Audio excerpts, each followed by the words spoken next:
Concentrate on the pendulum और अपने thought pattern को इसको movement देने के लिए लो.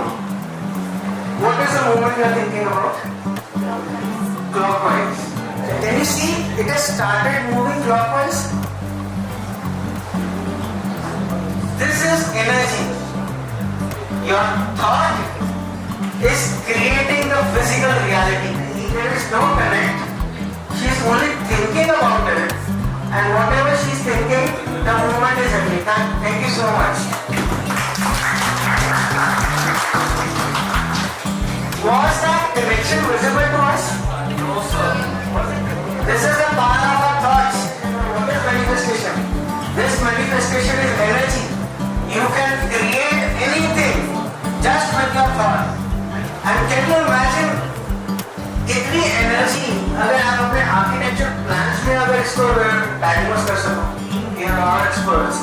We can scan the architecture plans you are making, and we can tell you what is the energy structure of that plan. What a person will get from the